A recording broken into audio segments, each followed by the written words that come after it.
Hey, what's up, people? This is episode 51 of the Option Podcast. This episode is brought to you by Beach Volleyball National Events. Beach Volleyball National Events is the biggest Get Noticed showcase in the United States of America. We're in Texas, we're in Florida, we're in Arizona, we're in the Carolinas, most recently in New Jersey. So if you're looking for your kid to get noticed or a good volleyball player, we have as many as 20 to 25 recruiters out there. Always on the prowl, always looking for their kids or for the next big college star. That is LSU, that's FSU, that's LMU, USC, UCLA, you name it, anything that ends with U. It's also brought to you by NY Varsity Sports. That's me. That's me, the NYV. Watching me, watching you. Ladies and gentlemen, this is The Option. This is episode 51, and the episode starts right now.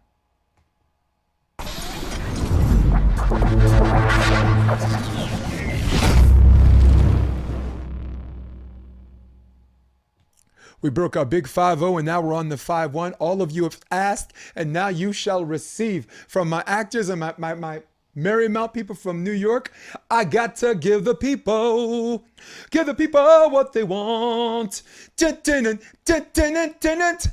William Farrell, what's good, man? Hey, man. It's been a minute, bro. Good to be here. Yeah, it's one of my few special skills. Yeah, you still sound like Richard Gere. So anyone listening to the audio version, I could just say Richard Gere and they believe you. You know, then they'll see the video Yeah, and we it's like, can pretend. Yeah. We can pretend. I can do that all night. then they see the video and it's like, wait, it's King Leonidas. Yeah, that or Paul Rudd. So, That's the other one I usually oh get. my God, oh geez, you must love Avengers Endgame. That was great. Oh, I'm not. I'm. Of course. I mean, yeah. I don't mind seeing my doppelganger, my more attractive and successful doppelganger out there. Did you So I assume you saw The Shape of Things.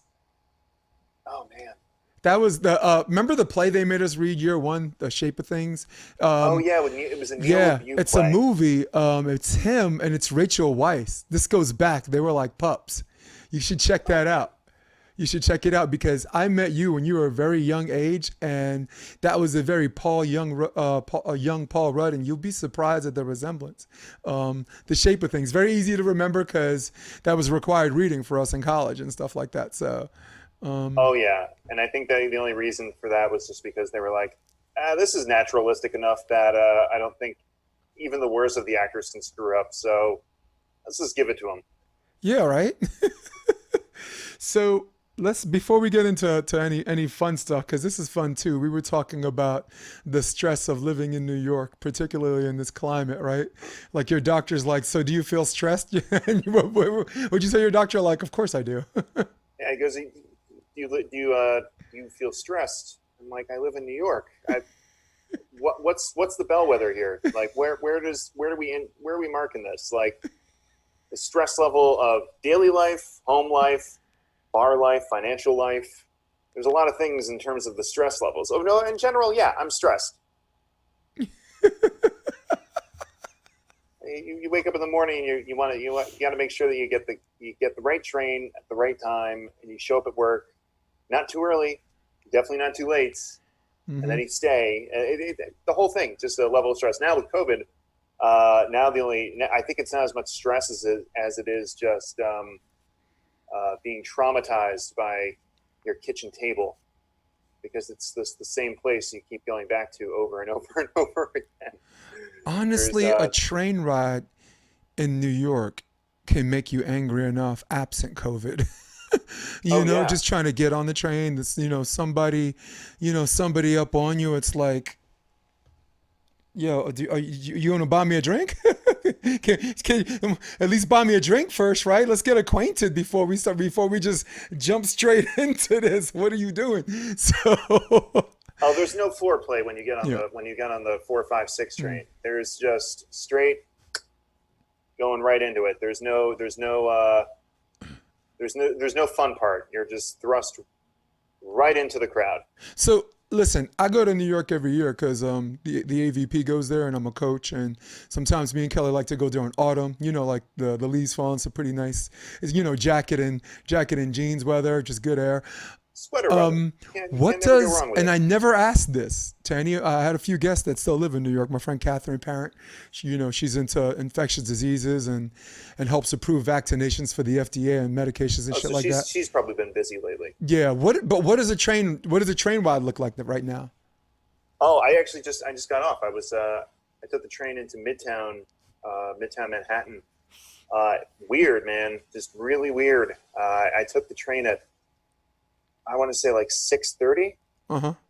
mostly empty. A few more crazies than normal, and all in all, just like really spread out. Not a lot of people. It was very odd. It was an odd experience. Not something that I've been used to. Even on like a slow day, like if you took the train on a Monday at 1 o'clock in the afternoon, it would have been busier than me taking it tonight. Yeah. Particularly in the summertime too. Oh Summertime, the yeah. kids are out of school. People are in New York for the summer. Yeah, so I've always, because of COVID, I just was wondering how the train subway system was handling the social distance thing. I never even thought about it until like now. Yeah, I mean, it's not hard to be socially distant at this point on the subway because there's just not really anyone on the train to be close to. I mean, you could find a seat. I mean, there was maybe at most 15, 20 people on my both times going back and forth on my car. So much, much smaller. Yeah.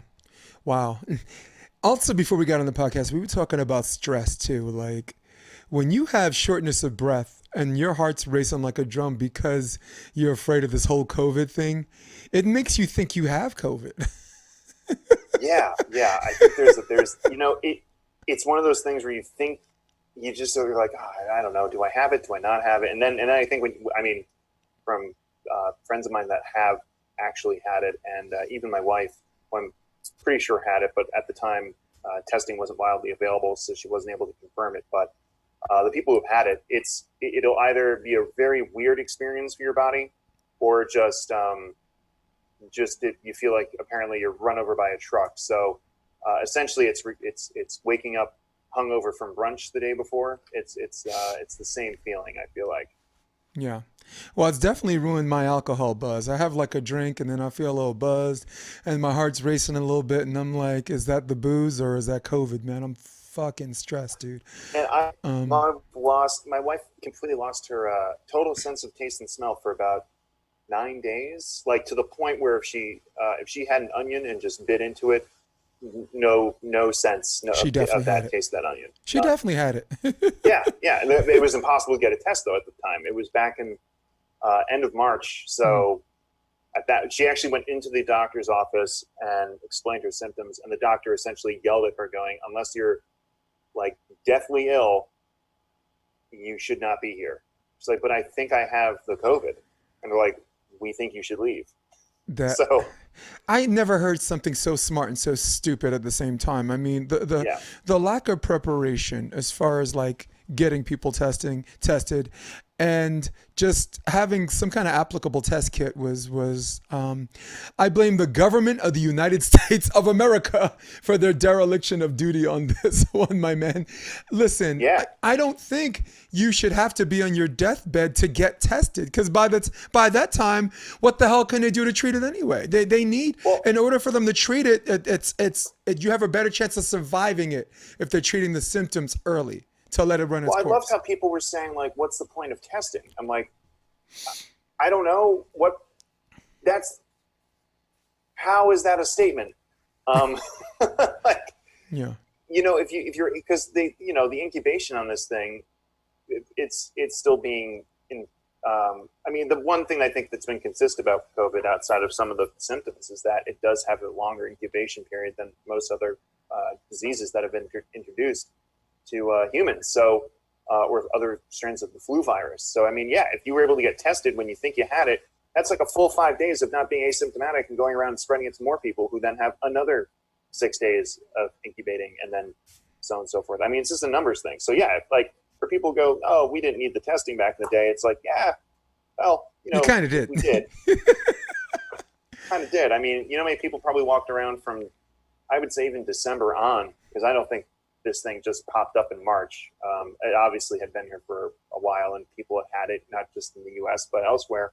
If they were able to start, like, anytime someone came in with a flu symptom, like, boom, COVID test. Yep, you've got COVID. Isolate, get out of here, don't touch anything. That would have saved so many lives and caused so much less havoc. I mean, the whole point was, isolate it and then give people space. But that didn't happen. We went the other route of ignoring it for long enough until it became like a problem. And then the CDC just, I mean, the funny thing is, like, a lot of the stuff, and you're in the same boat, some of it's just like, look, I'm not fine. Let's take the blame game out of it, but let's look at facts. These are the facts. Now, the part of the argument is, who do we find responsible for said facts? I don't know. I usually look at, if I screw up, they look at my boss first, and then they go to me. Mm-hmm. The people at the top are just as, like, they have final say. So they are the ones who hire the people to put the people in charge to do the job that they didn't do correctly. So you could say, like, yeah, it wasn't directly so-and-so's fault, but that person hired that person, and then they hired other people. And now we have an entire mass pandemic on our hands because the wrong people were in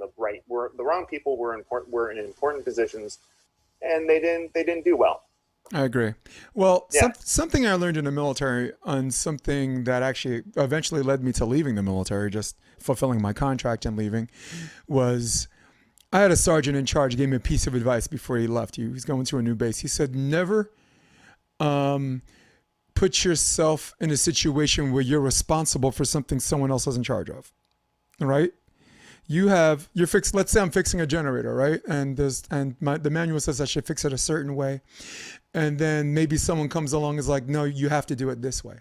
And then when it doesn't work, and they're like, why is the generator not working? That same guy who told you to do it that way is the same guy saying, well, he's a mechanic, not me. You know what I'm saying? I outrank him. So we made sure we schooled ourselves on the difference between tactical command that might supersedes one rank, and what kind of order is considered a lawful order under the military code of conduct or whatever. So, and it certainly transfers to what you're talking about, right? Like if the man in charge is telling experts to sit on it, and they're doing what they told, I mean, who does it? Who? I mean, they all fall on that sword, but the buck stops. It's always one person. It's always one person or like a 2 or 3 person brain trust. And even in a 2 or 3 person brain trust, it's one. All right, which one? It's one of those 3. They're the smartest people in the room. No. Which one of those 3? It always comes down to one. And yeah, fuck it. It's the orange man. Whatever. Who cares? I mean, who cares what your political affiliation is? Who cares how you choose to believe something because you may or may not like the person you're no, and like, and I keep looking at this, and I'm like, the only argument that people have in terms of defending him in terms for what he did was, I stopped China coming in, which you didn't. You just stopped people who are Chinese nationals from flying in. That doesn't stop people from flying back and forth. Right. So it was a half-assed effort. And then the Europe thing, I had friends that were actually wheels up, heading to Dublin. Mm-hmm. And while they're in Dublin, people have the in-flight televisions with the news, and everyone starts chatting. They're like, "Can we get home?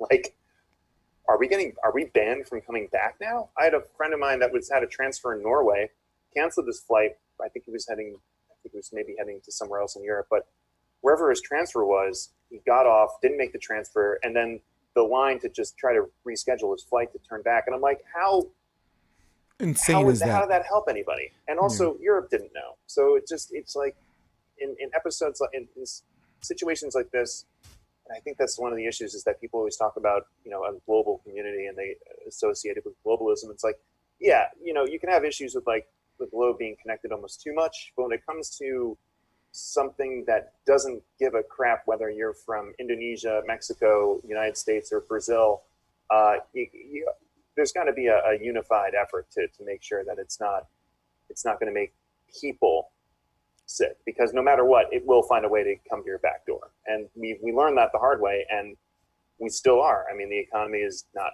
great. We're hoping that things turn around, but I don't know, man. I've got a mortgage to pay, so hope is not awesome. No, hope's a four-letter word. Yeah, hope's a four-letter word. Not even my favorite one. I hope I keep my job. I Yeah. hope I can continue paying my mortgage, and I hope things remain normal. But that's really crappy to live when you've got bills to pay. Like, you need something of substance in place. Yeah, no doubt. I think, well, for me as a volleyball coach, I knew I'd be missing a chunk out on a chunk of work. All right. This is from March all the way up to this point, the recruiting showcases are not a huge money making business for me, but it is money. It is income. Coaching private lessons, I charge $50 an hour. That's money. So I'm missing. The only thing I got going on right now is I'm doing private lessons with small groups, not with big groups, not with 6-person groups, just 4-person groups, enough to play doubles. And the podcast. Now, that's the only thing going on right now. My girl's working at home. Lucky her. Good for her, right? Finance, capital group. Honestly, when you looked at the way people who work in finance now, they were a year removed from all working at home anyway.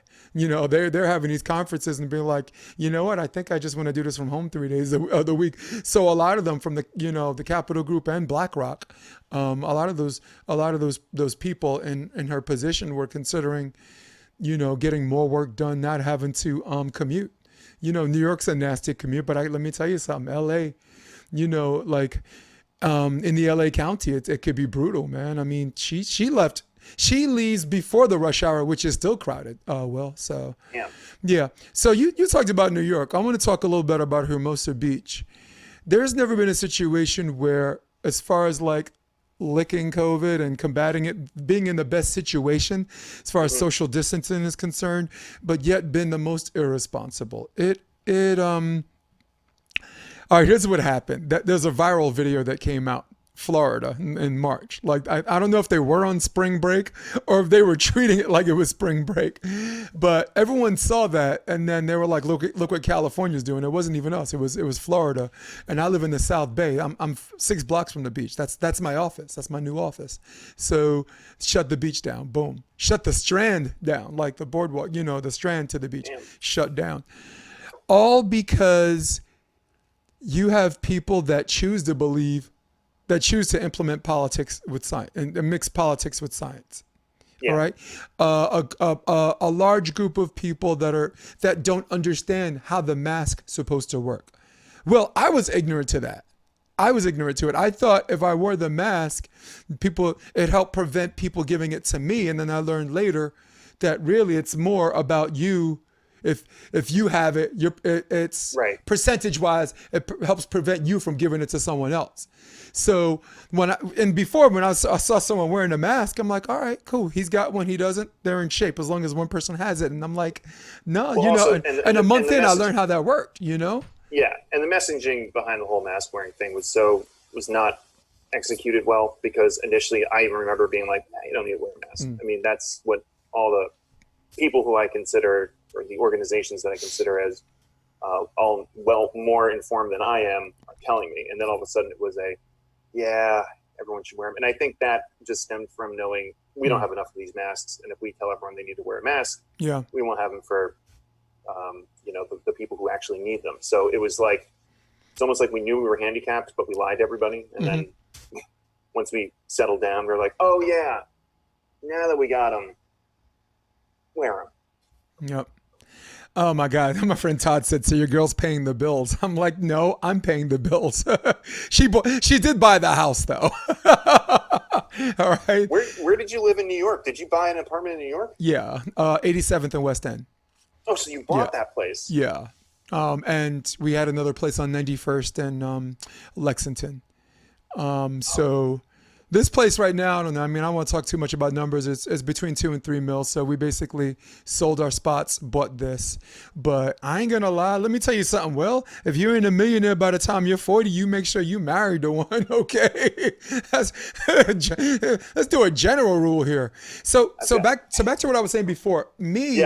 Even in my ignorance, I went under the philosophy, Max Kellerman from First Take said it, treat it like you have it and you don't want to give it to everybody else. So even though I was not fully educated on the mask, I still had a common sense, like a seat of your pants wisdom thing that came with being safe. Now I'm in this environment where everyone's on the beach, everyone's in these huge fucking houses. You know, how you doing? Good morning. Living a dream. I'm like, you say living a dream to a New Yorker, they're like, what the fuck are you talking about? Living a dream. You know what? You just made it into my nightmare, asshole. But I get it now, right? I didn't get it before. Living a dream. Fuck you. So, but you have this place where people, even if they don't wear the mask, we have so much space between us. Just stay the fuck away from each other. But no, these people want to be on the beach playing sixes. These people want to be on the Strand riding the bicycles built for two in rows. Okay, stopping to watch the dogs smell each other's asses, and I mean just totally breaking protocol. Restaurants. Sharky's is one, even now looks like a zombie apocalypse. You know, just a whole bunch of you ever see like Walking Dead, like the herd, everyone just moving together on that's what the restaurants look like before Newsom was like, all right, you guys get the chop, and I keep telling my friends, I'm like, I don't give a fuck what your political affiliation is. If you don't behave like adults, the government will treat you like children. That is a bipartisan reaction to people's lack of responsibility. So that's all I wanted to say about that. Like, we were in a better position than New York, but New York, their recoverability and what you're doing now is smart. The cases are going down. Yeah, they gotta open up indoor dining though soon. Like the fact that they're even talking about opening up gyms, but indoor dining is that's where we got lucky. That's where we got lucky. We could be outdoors 12 months, dude. I know.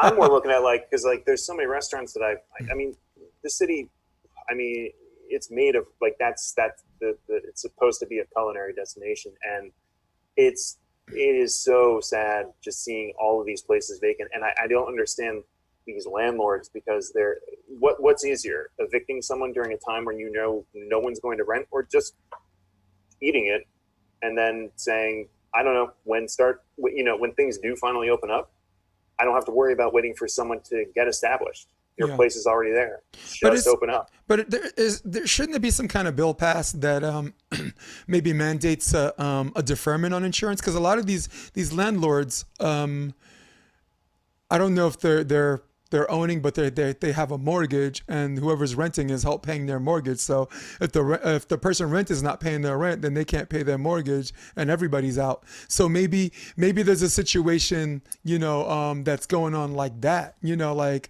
maybe. There needed to be some foresight into this, but again, there was none. So we're just now left with people and businesses just going out, and I don't know what's going to happen after. I mean, you can't just dig a 12-foot hole and expect to crawl your way out once you jump in. That's what we've been doing. Yeah.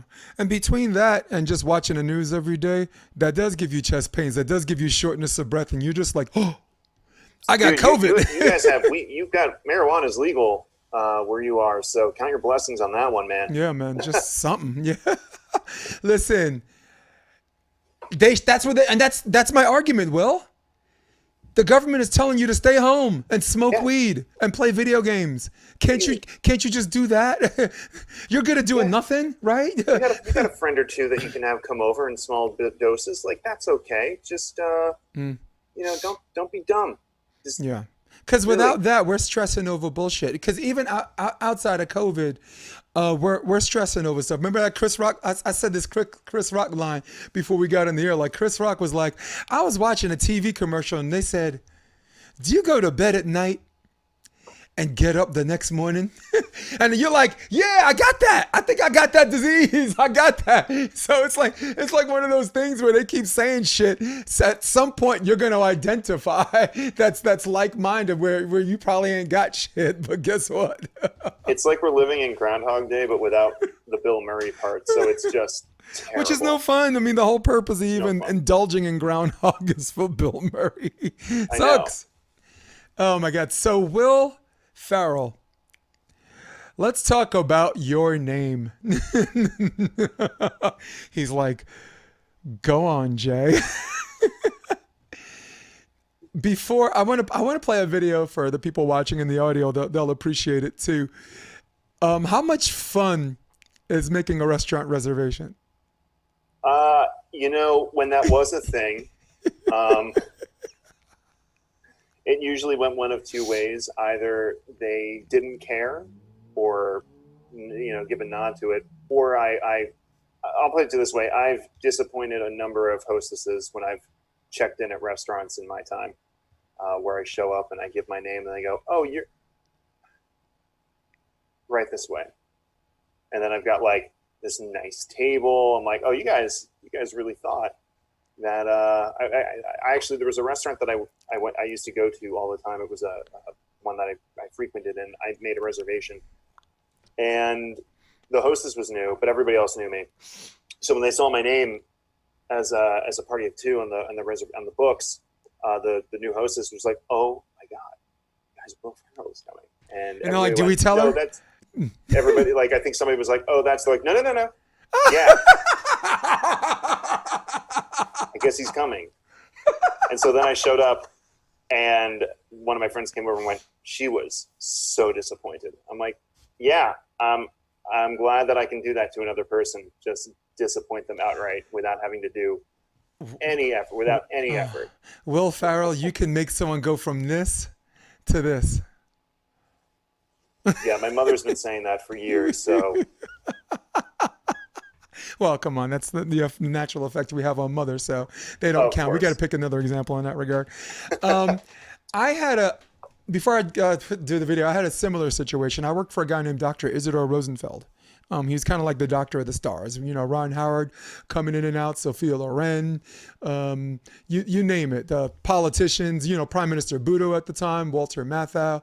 So, who else? I can go on and on. Nicole Kidman. But he was getting an award. You'll love this one. He was getting an award for American Heart Association Physician of the Year, right? He invited two people from the staff to go. I was one of them. He's the guy just took a liking to me. He hired me because I served in the military. That which is old school. Nice. Now people steer away from that, right? Like now he looks at my resume. Wait, just ignored the rest. Good enough to serve in the Army. Good enough to work for me. Which is an old school principle. Yeah. He was in the Canadian Army. He was a retired major anyway, so he could identify. So check it out. So I tell him I can't go because I find out, and I told this story before, I find out a black tie affair is a tux. And I'm broke as fuck. I'm living check to check. I'm a file clerk at this job. I'm at the beginning stages before I move up the chain of command, mid-level administration, start making a pile of money. But I'm a file clerk. Can't even afford $400 a month in a basement apartment. So I finally fessed up. Because the way it happened, Helen, the other girl's like, it's a black tie affair. I'm like, yeah, cool, I'm good. I'm black and I got a tie. So, and she's like, you're an idiot. And I'm like, what? She's like, black tie means a tux. And I'm like, but I could wear a black tie. And she's like, can you just look it up or something? So I ended up 2 days ahead or a day ahead. I ended up fessing up to Helen. I don't have a tux, and she's like, because she's like, I can't believe you're not going. This person's going. That person's going. There's gonna be all these celebrities, and I'm gonna be surrounded, by just myself or whatever, and maybe one other person I don't like. So she ended up telling Dr. Rosenfeld, right? So what does he do? This motherfucker puts me in his car. His driver drives me to Bergdorf Goodman. To pick out a tux. Now, the people at Bergdorf Goodman thinks it's him, right? So they got a whole bunch of suits his size. We're the same size, same height, same weight at the time.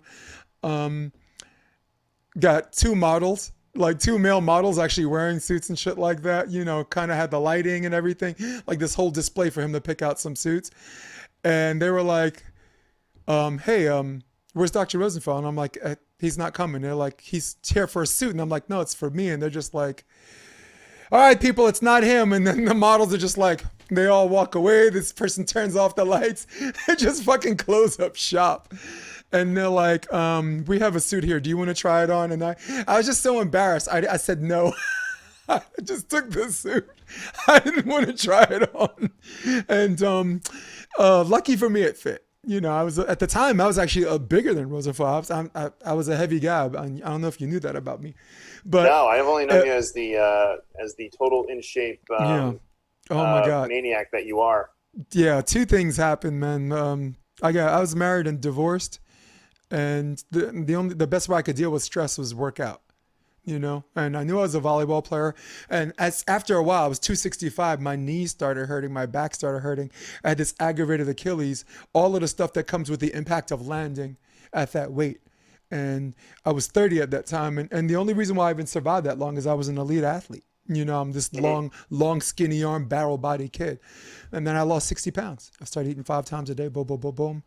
Got as low as 186, but net weight, I landed at about 203, 205, which is a great volleyball playing weight for me. But that was a cool story I wanted to share with you because I can identify. I can't be in your shoes. That's Will Farrell. It's every fucking way you go. But for me, it kind of, when you told me some of the stories, it reminded me of that time where they thought I was someone else. And they were just like, all right, let's go home, boys. For the people watching at home, I want to show you a clip. Ladies and gentlemen, this is Will Farrell.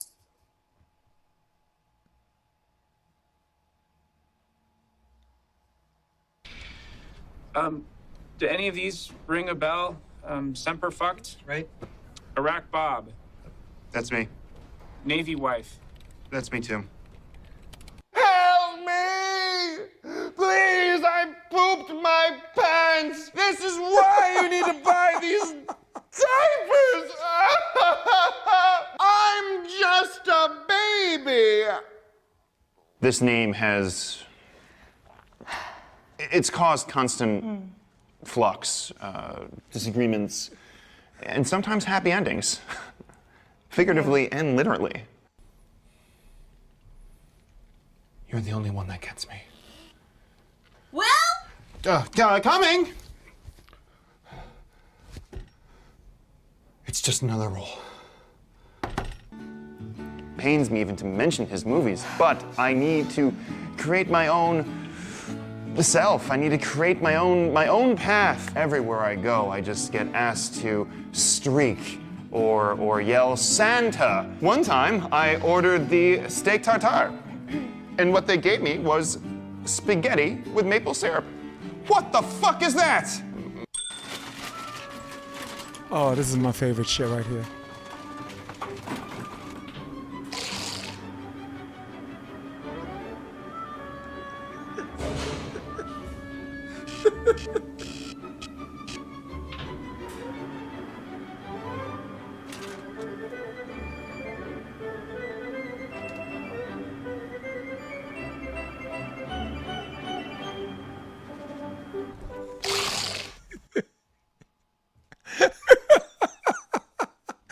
That was awesome because the last part that I've never seen that before. I actually just found that today, with the video. Oh yeah, man, that's my reel. That's awesome. Were you in the middle of doing a documentary called Being Will Farrell to be with him at the time? We did that as a buddy of mine, Chris Langan. We were supposed to shoot something. I think there was just a misunderstanding, or the guy he was supposed to shoot something with ended up backing out. And so he had all the equipment and the crew and was like, okay, let's do something with this. And I've got a really great concept idea of like you playing a caricature of yourself as someone who hates being Will Ferrell, who's an actor. But the only reason that he has to keep his name is because he's married to a woman who only married him because his name is Will Ferrell. So then that's what I think it's like 6 or 7 episodes shorts that we did. And that's my actual wife in that. That's cool. Yeah. I met her. That's so. How long have you guys been together? It's like a decade, right? We've been married for 2014. It's not that I don't know the years. I don't know math. 2014 to 2020 is 6 years. 6 years. That's amazing, dude. Yeah, 6 years. So we've been married for 6, but we've been together for I think pretty much post college, right? Yeah. As soon as I met her, and literally the last month of senior year. She was a sophomore, I was a senior, and we just dated ever since, and we did the whole marriage thing. Yeah. Still doing the marriage thing. I shouldn't mention that in past tense. There's something really She can hear me, by the the way, right now, and she's not saying awesome. anything. So Well, it's on Facebook Live too, so if she wants, she can go, she's she very can go aware in and of type some comments. how often I've been screwing this up. It's all right. There is no screwing it up. Just accept the fact that you're already dead and you don't have to worry about staying alive. Okay. Oh yeah. No, I mean, I just frankly, I don't have to. If I just don't feed myself, I'm most likely going to wither away.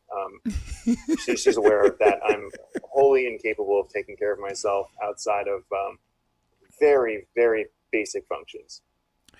It probably explains why you still look young as well. I think sometimes. For everybody listening, this is important, okay? I have volleyball players. I have theater people that follow this. We trend pretty well on Facebook. I'm going to give you a piece of advice, breaking character. If you are lucky enough to have a girlfriend or a wife that lets you do whatever the fuck you want and only asks you to do one or two things, do the one or two things. Just fucking do the one or two things, dude. Happy wife. And while Happy you're at life. it, find a third, fourth, fifth. Just as a contingency. No. Just take care of one or two things and accept the fact you're dead. Accept the fact that that's not going to be enough. All right, but you're still already in a position where you're miles ahead of any other dummy that's lucky enough to have a girl like that.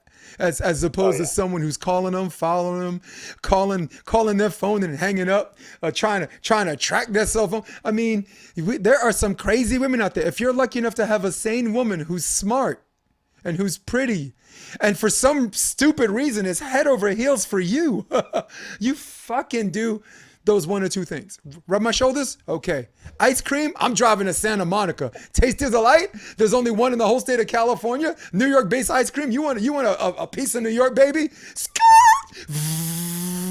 The cops can't stop me from bringing that ice cream back. Are you kidding? No. Happy wife, happy life. Yeah, and I'm back. It's been great. I mean, we've been together for 12 years. Mm-hmm. I mean, in the last just even 6 with marriage, everyone always says, everything changes when you get married. I'm like, if it's a good relationship prior, I mean, should that much be changing? I mean, you guys should just, like, for us at least, it just was it was just a way of us saying, yeah, this is it. Like, I love you, you love me, and we're just using, we're happy to take this as a way to continue to grow and build our relationship even further as showing the ultimate commitment. Yeah. Nothing. I mean, the only thing that changed was external factors like job stuff and other stresses that that would happen too if you were in the relationship anyway. I mean, for me, even if you weren't, right? Yeah. I mean, for me, I'm looking at like a relationship and getting married and being together, and like, it's not that things change when you get married. Things change when you have a kid. That's when the saying of like, yeah, everything's going to change when you have a kid. It's like, yeah, no shit. I've done actually a pretty good job with that. Yeah, I've had friends tell me like, the crazy thing about you and Kelly is you're still Jason and Kelly. You just have a kid. Yeah, that's exactly. That's what they said. When I say the change, biggest, I just mean in terms of like your relationship priorities. Like things are going to shift. Things have to, because of course, that all changes. But the core of you, that's the part that should have the core of your relationship. All of that part. But but kids, dude, I warned all of my fucking friends. I sent them a warning over the weekend on Instagram, Facebook, and Twitter, every social network. I said, look, there's 3 things you should never fucking do. Just because I make it look easy, all right? 1, do not sing, okay, or dance. 2, do not have a child. If you've seen the videos, you've seen the pictures, it looks like it's this joy 100% of the time. Okay, I'll make it look easy. And the 3rd thing is don't start a podcast, all right? And it's just not what you think.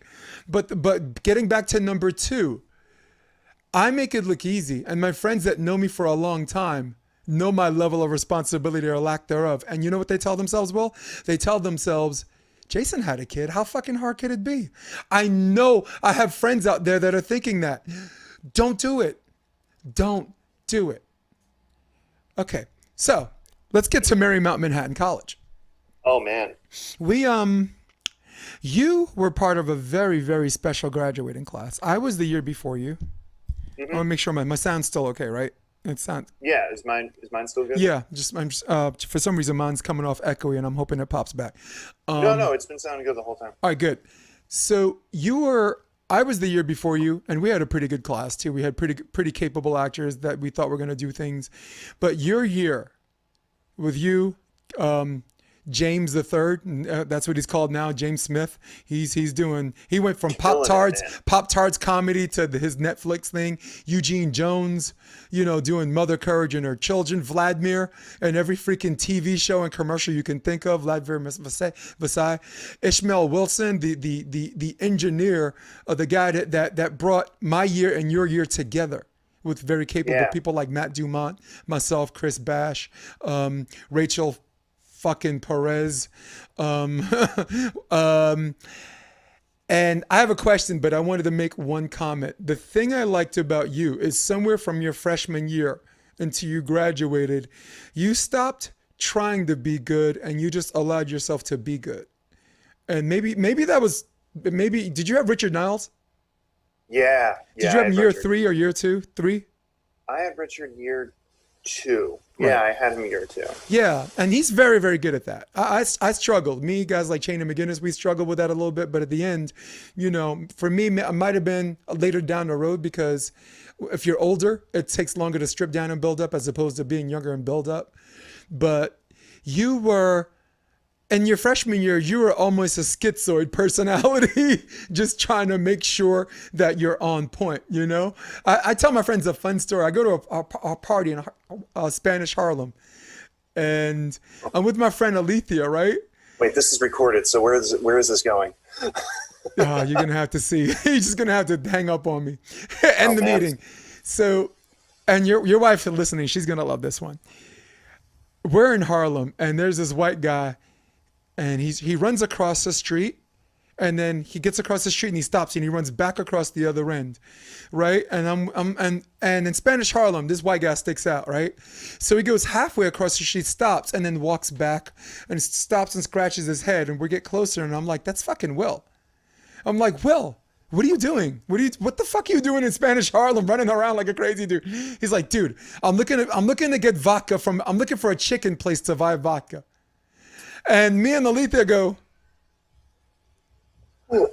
a chicken place to buy vodka. He's like, you know what? Forget it. I gotta go. Bye. Boom. Gone. And we're just like, we have to fucking find this dude. So we go to the party.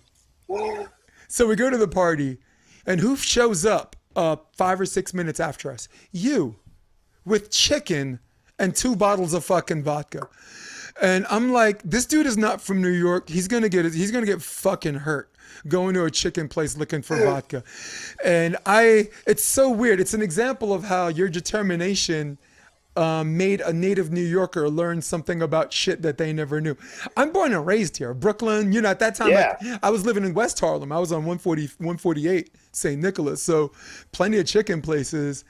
But who comes out? This guy we thought was a little bit nuts, running across the street and back with a bunch of chicken and 2 big ass bottles of vodka, and we were just like, I was on a special combination of something that time.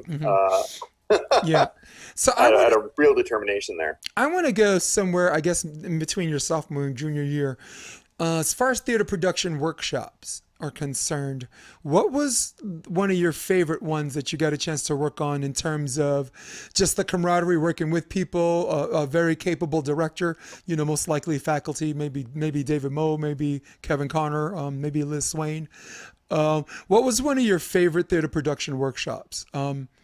If there's a directing project that supersedes that, then you can nix that question and reshape it into your own. Floor is yours. Yeah, I was cast in 2, if I'm remembering this. If I'm remembering this correctly, I was cast in both of the main stages. It was my senior year. Junior year, I think I was only in one show, and it was remember the name of it. Liz Swain directed. Was it Arcadia? No. No, Arcadia was my That was your freshman Arcadia year. was my freshman year. I know that for a fact. The only way I know that is because my buddy Carmine was in it, and it was Di my freshman Benedetto. year, and I'm like, I don't know anybody, but I know Carmine. Di Benedetto, right? Yeah. Yeah. All right. Cool.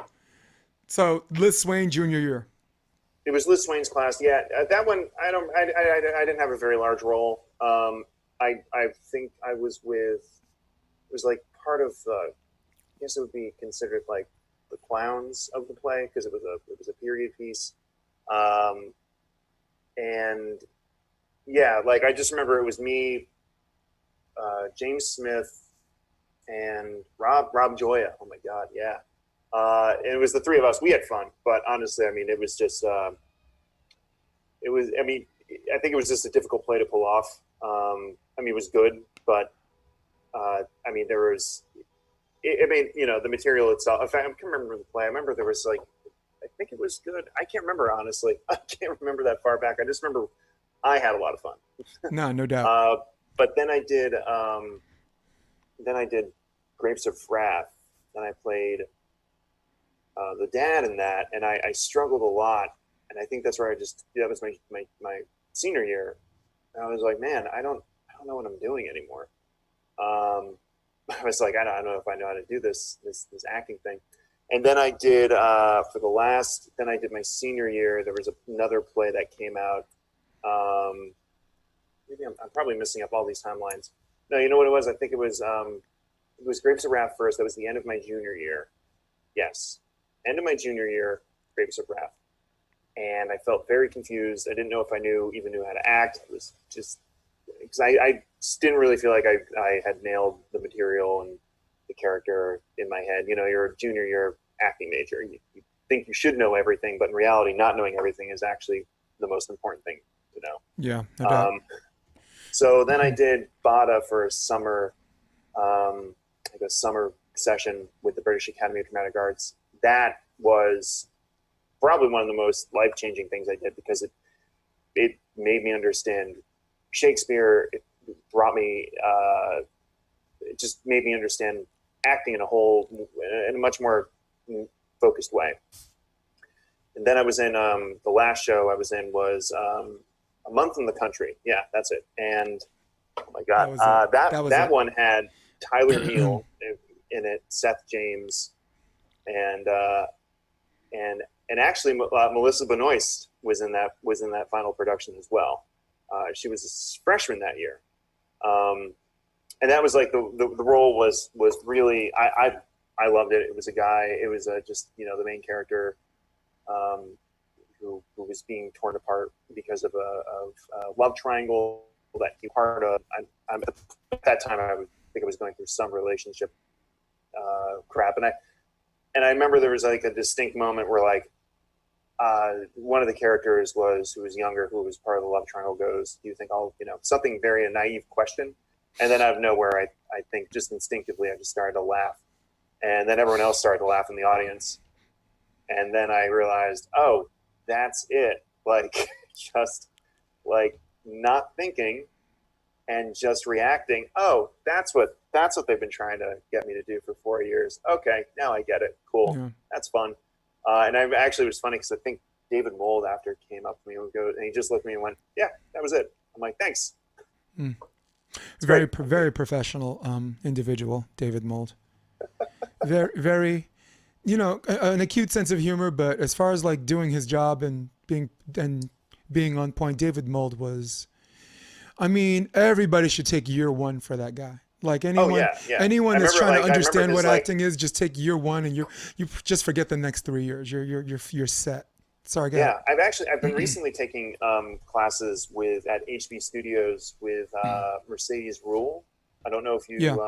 Yeah. So, I mean, if you're an actor in the city looking to take a really good class, she's fantastic. It's a scene study class, and the way that she just communicates the material, there's very few people in the world that you can have teaching you that just connect with whoever it is on stage. Yeah. And just be able to explain, what you need explained to you in order to get you to that point as an actor. And she's brilliant at that. So I took her class a few times, and each time I've taken it, it's just built on and built on. I feel like I'm a much better actor for it.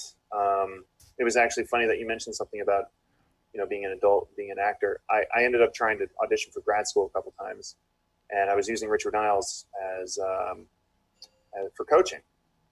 And at the end of our sessions, I was like, I'm better than I was in college, right? He was like, baby, of course you are. You lived. I'm like, thanks. Yeah, that's Richard. You survived. Oh my God. Yeah. So, and I every time I get material now and I approach anything that I get, either scene study auditions or whatnot, I feel I'm like, wow, if only this Will was as grounded back in the day going into acting 1 or 2, but you're not supposed to be, because there are some people that really are innately there at such an early age, and those people because they're quite successful. No doubt. And not everybody that is successful needs to be that, but even if they're not successful, you just know the people that are like that from the get-go, and they're really great people to work with, whether they're famous or not, or they just never even pursue acting after that.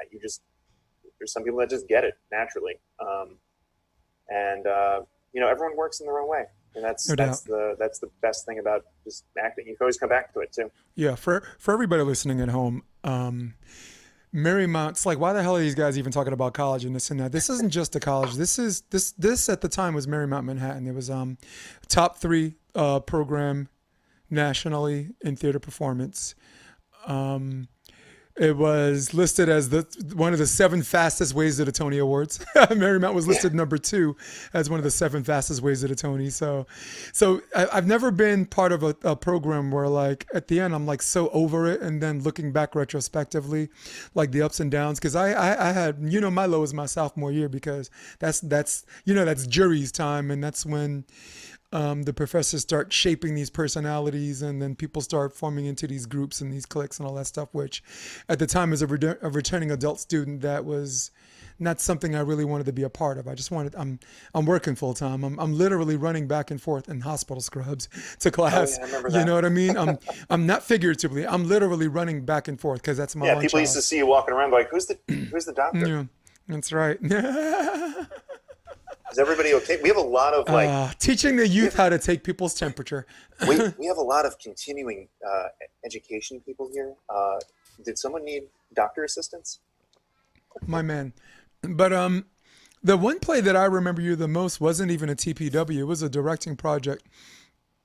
Ishmael directed it, and it was you, Rob Joya, and this third person. It was a prisoner, a prison guard, and a shrink. And I wish I could remember the name. It was amazing. And Ishmael directed it. I think you're actually confusing me with... Who was it? Tell me. Seth James. Seth James. It was Seth James, Rob Joya. Did you see that? Wasn't that amazing?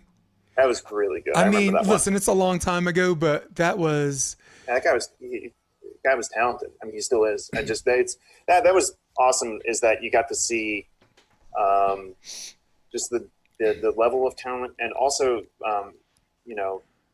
how people from all different backgrounds were coming together and just coming up with some really good work. When if the heads of the department didn't select you to be in a play, then people found their own ways to make it, and the school was still pretty supportive of that, and they had ways to have an avenue for anybody who wanted to put in the work and do it for the most part. I mean, I'm speaking out of turn, but I mean, from the people that I know that weren't in the main stages or weren't in the directing projects, I still remember stuff being put up that I'm like, that wasn't on the docket, and we're like, yeah, because we just decided that there's a space and we've got people and we want to do it, so we're gonna do it.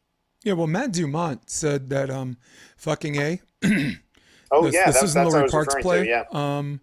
Was one of the. He says it was hands down the best thing that he's ever been involved in, as far as TPW directing projects. like the whole nine, as far as the collective body of work, just Ishmael being this child genius, him having this vision, him finding a way to do an ensemble cast, because it seemed like everyone that wasn't in the TPW was in that, right? Yeah. I mean, why the hell isn't Rachel Perez in a play? Why the hell wasn't, this is Rachel Perez. This is James Smith III. This is Eugene Jones. This is Vladimir. Me, who's been, I'm not even going to talk about me. I've been blacklisted. I'm a whole nother half hour, so I'm not going to even talk about me in that school. But all of the names I mentioned, but all of the names I mentioned to you right now are all sharp. Adam Toback, Pam Price, this. By the way, all of them your year. That's why I'm rolling off names.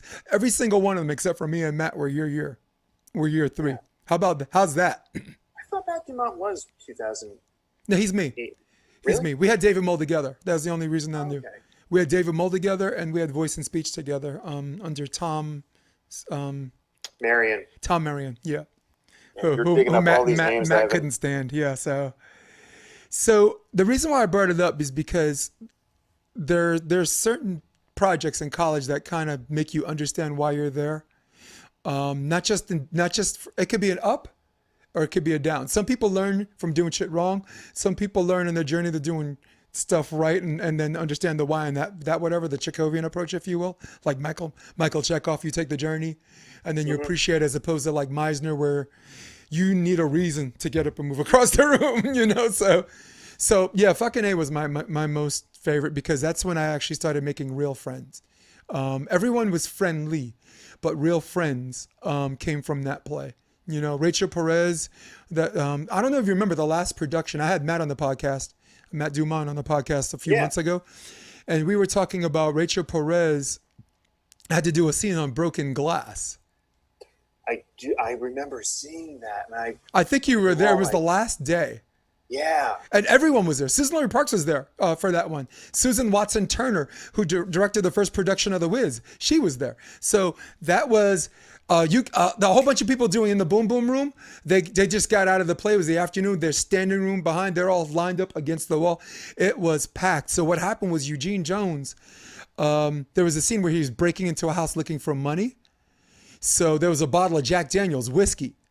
So what happens is he throws it, and when you throw it, the bottle doesn't break because it's pretty sturdy. But just like a Kevlar vest, if you fire a bullet at a Kevlar vest, it takes the first bullet and then the second one just shatters. So he moved the bottle off the table, and we heard, and everyone in the back was like something just broke. We didn't have time to clean up the glass. So she's at a picnic with someone she thinks is her son. Instead, it was like this criminal and rapist, and ended up having to do a rape scene, and like threw her on her back on top of the glass. And the entire scene finished on this rape scene where she's staying in character and like back and forth, just shards of glass. During intermission, Pam Price and Alicia Becker, were removing pieces of glass from her fucking back. This woman is a stud, man. This woman is a stud. And Matt doesn't remember any of this. I remember seeing that. I remember seeing that show. But everybody in the audience, we were like, is this part of the scene? Okay. Yeah. It was glowing. I mean, you could see the glass reflections from the overhead lights. It's like a scene out of Die Hard. No, but I guess the bottom line, what I was trying to say was, we made our own theater production workshop, and everybody wanted in. Like people who are specialized in lighting. Hey, I could get you lights. Tell me what you need. This person who's good, for clothes or like costumes. I'm very good in costumes. I heard Ishmael's doing something. And I want to be a part of it. Tell me what you need. We took that theater performance space. Mm-hmm. If you remember, it used to be a swimming pool before you got there. And then it went from a swimming pool to just this open space where, dancers could rehearse their moves. We could do scenes, monologues. So we used a space that wasn't controlled by the theater department. And I thought it was great. But the final reason I'm bringing it up, everybody was casting that was your class. Yeah. I'm still pretty close with a lot of the people from that class.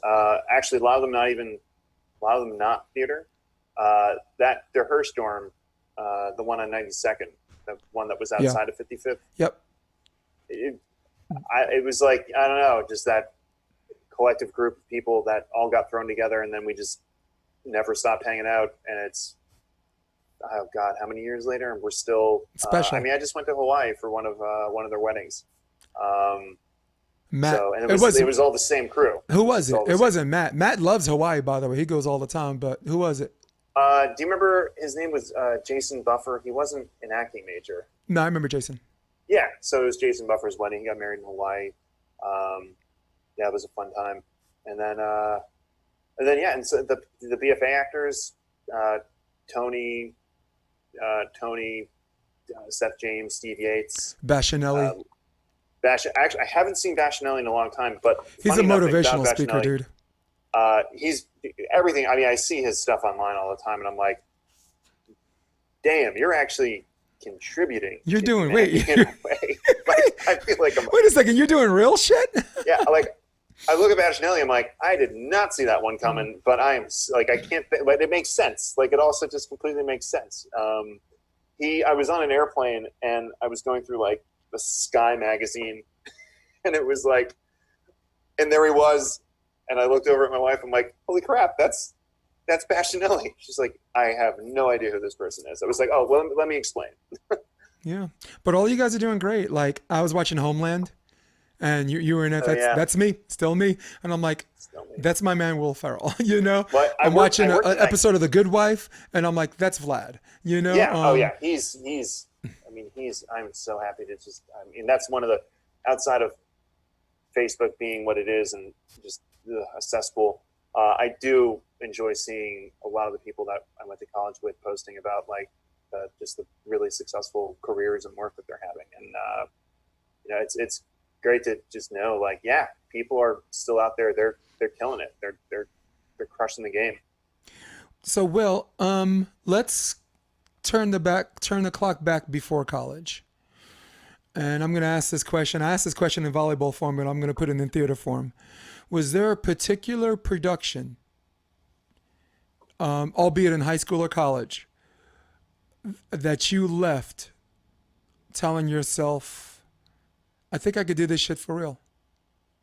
Was there a defining moment or one particular play or production that you were a part of that made you think to yourself, like, wait, is this the real life or is this just fantasy?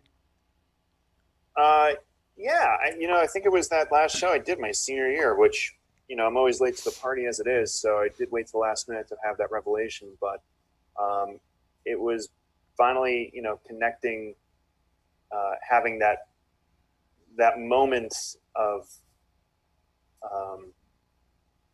just basically having that moment and realizing like, yeah, this is it. It's not all the stuff I learned in the books, in the trainings.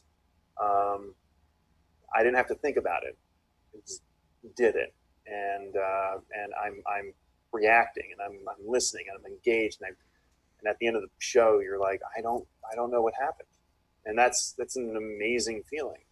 It's only happened to me, it happened to me in a scene recently, that same thing. And it was a 5-minute scene. And again, my teacher gave me like one word because I was like, I'm coming in.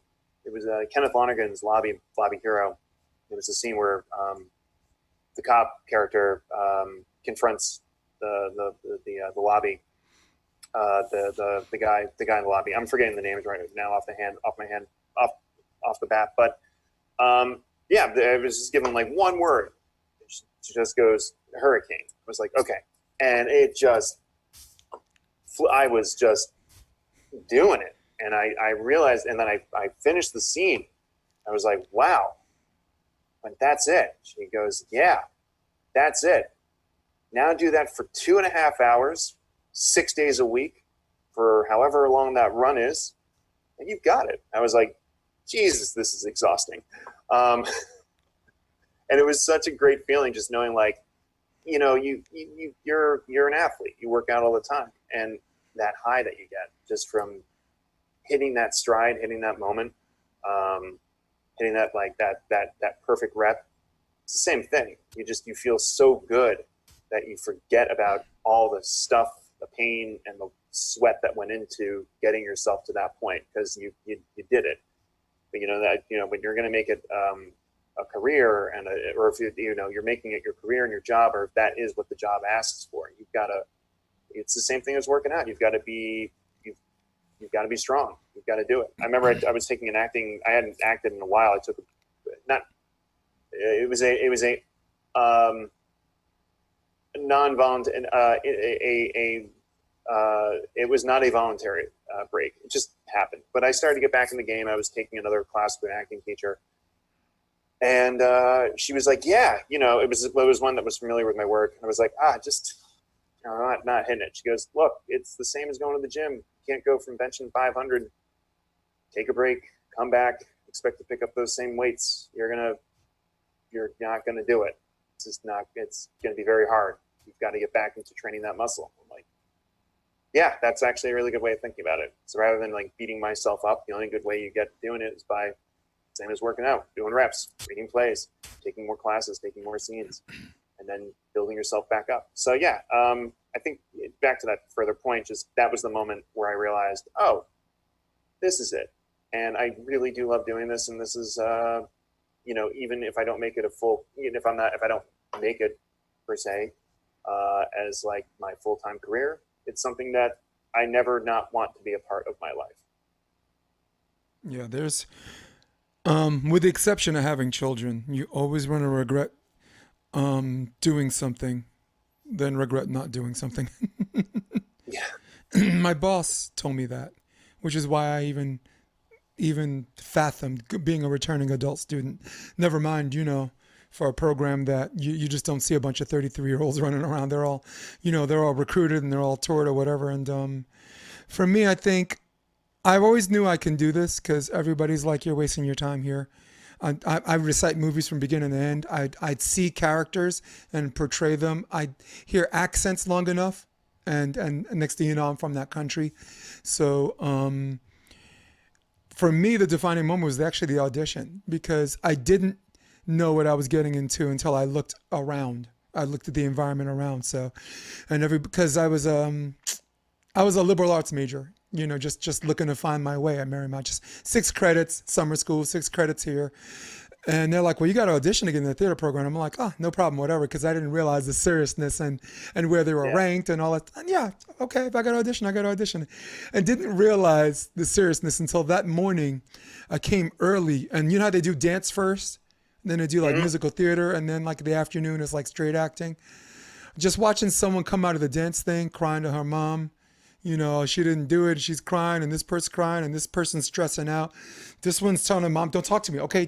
I need some space. I need some space. I'm trying to be ready. Can you give me space?" So then now I'm looking around, and I'm just like, "What the fuck did I get myself into?" I had to go to the bathroom, had to like throw some water on my face, looked in the mirror, and just basically that Eminem moment, like if this is who you think you are.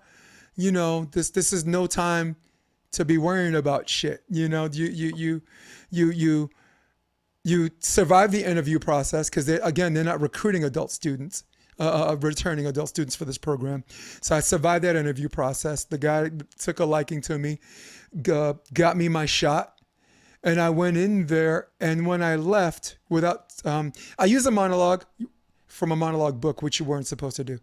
I use an accent, which you weren't supposed to do, but I'm from Brooklyn, so no one really noticed anyway. So, and there's 2 kinds of people that compliment you. There are people that compliment you because it's the polite thing to do. Hey, get stuff out there. Hey, hey, you too, whatever. And then there's the kind of person that was just like, dude, I just told my mom about you, this guy in the room. And he's like, I want to introduce you to my father. This is the guy that was in the room. And that was when I knew that it had legs. And to me, if it had legs, I was going to run. I knew I was going to trip, and I knew I was going to fall, and I knew being in that kind of environment, by the second year, you kind of size up people and see who they are and who they are for real. And I'm not just talking about the students. I'm talking about the faculty. I'm talking about everybody. I ain't talking about Patricia Simon because she's already in the news, and we could talk about her later. Never had her, I don't think so. No. I only heard. Well, heard no, stories. the BFA people really don't, because you don't. Who the hell has time for a musical theater minor when you're in a BFA? You know, Yeah. unless you get kicked out, or unless you switch on your own. You know, you switch on your own. I switched at the end of the junior year because the senior year, the classes are 2.5 hours, and I couldn't take a lunch hour for 2.5 hours. Like year 1 and year 2 is an hour and 20 minutes. So, you know, I could take an hour and a half lunch, right? 5 minutes to walk there, 5 minutes to walk back, and then maybe work 9 to 5:30. But I knew that it had legs after the ridiculous amount of praise I got, you know. And 2 days later, I get a call from David Mold. Him telling me, like, he noticed I checked off BA or whatever and wanted to know if I was interested in the BFA instead. And I'm like, sure, you know. And he's like, in fact, are you near school? You want to come in and talk? I'm like, sure, come in and talk. And I hang up the phone, and I tell my friend, I'm like, that's David Mold. She's like, oh my God, this is so rare. I'm like, what's rare? What's so rare? And she's like, hey, just go in. I don't want to make you nervous. I don't want to make you nervous. And she knew, basically, because, you know, you got to wait a month to see if you got accepted and this and that. So Yeah. I told my friends on my job, right? I'm like, dude, I think I nailed it. I think I whatever. And then when I left the room, there were people in the room like, oh my God, he's going to be so disappointed when he finds out he doesn't get in. You know, it's going to break his heart when he finds out he doesn't get in. And then I thought I'd have to sweat it out and wait a couple of weeks for the letter. And instead I get a call on my last cell on my battery from David Mold. And I acted like an idiot when I picked up the phone. I'm like, hi, you reached Jason DeBeas? And I'm like, hi, I'm looking for Jason DeBeas. You've reached such a man. I am he. And he's like, hey, David Mold from Marymount Manhattan. I'm just like, idiot. Stranger should call me now, sir. I happen to be in front of the school. So then he explains it to me. Then I go in. And in the end, it was the right thing to do, because I understand it's easier to be in the BFA and switch out than it is to not be in and try to switch in. Yeah. So yeah, and it definitely, yeah, you made yeah. I mean, you know, you made the call that you thought was best for you, and I remember. You were good. I mean, you had a natural ability of just.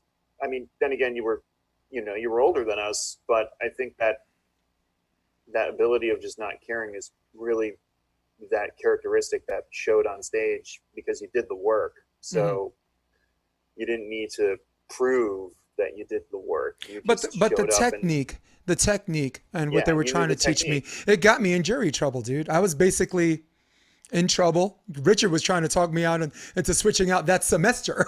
And then the next semester, you know, we had a little conversation, and I told Kevin and David, I'm like, before you even get started, I'm not, you know, I'm not gonna go to year 3. I already registered for Liz Swain, but I kind of saw, I was doing it with Tabitha, a scene with Tabitha, and I already saw they weren't even paying attention. So it was one of those things, like the jury collectively wasn't paying attention. So I was like, nah, I'm good. You know, I already know what I can do. And honestly, at my 3rd year, it allowed me to take a Chekhov technique, which was more my speed, because Chekhov technique wasn't about tearing you down and building you up.